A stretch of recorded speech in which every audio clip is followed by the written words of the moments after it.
Sooka wekkaanye vidiyo eno. The dead in Christ are going to rise up with the shout.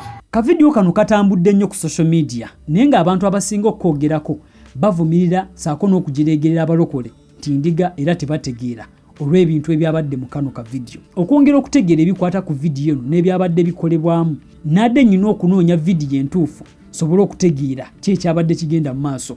Gye nakizuulidde nti abantu bonna abali mu kwogera ebintu bino byonna bye boogera ku eno vidiyo obubi tebaasoose kwetegereza eno vidiyo era tebaategedde ki ekyabadde kigenda mu maaso. Oluvannyuma lw'okulaba original vidiyo we nakitegeeredde nti abantu bano babadde si bafu. Omusumba ono yabataddewo nga balamu era yadde agezaako okunnyonnyola obulungi abantu be yadde abuulira ku lunaku olw'enkomerero ng'alaga abantu abalifiira mu Yesu nti bagenda kuzuukira, abo bataafiira mu Yesu tebagenda kuzuukira. So kati nga bano abantu abataddewo nga experiment oba ng'ekyokulabirako naye abantu bo olwalabye ng'oli ava mu keesi ne babuuka ne batandikira okukola vidiyo nga bavumirira sima abalokole endiga tezitegeera alaba biki byonna bye boogera naye nga tebaasoose na kutegeera makulu ga vidiyo eno ge yabaddeko oba ekigendererwa kya vidiyo eno. So kyekyo ekizibu kye tulina wano mu Uganda nti abantu bapapa okuddukira mu comment section okuwandiika ebigambo nga tasoose na kutegeera biki by'oyogera just yo kasita oyogera ku kintu ekyefaanaanyiriza n'ekyo ekintu ky'atayagala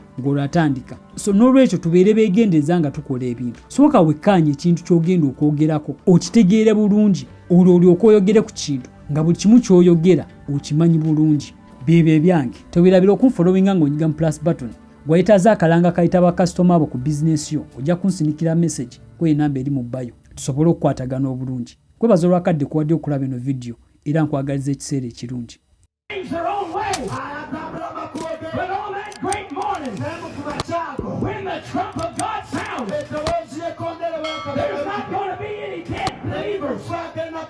There's not going to be any dead born again. But they're going to come up out of the ground. And they're going to go to meet Jesus in the sky. Do you know what it's going to be like? Do you know what it's going to look like?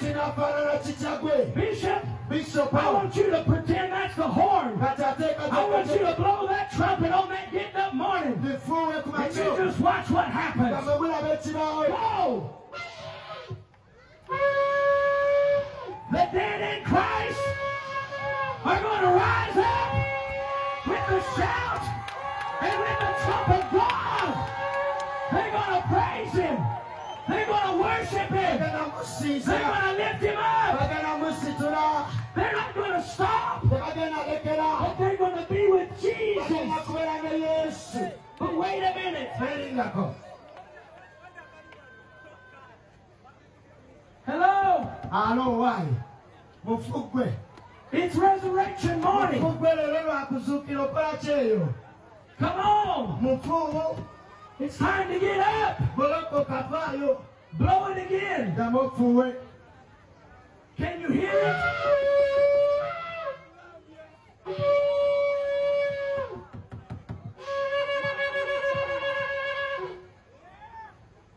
Can you not hear?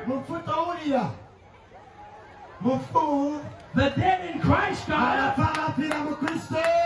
but the dead in themselves are staying dead. This brother is in heaven, but this person is in hell. I want you to hear me. I don't care how many sins my friends committed. If he buried it in the blood of Jesus, all of them is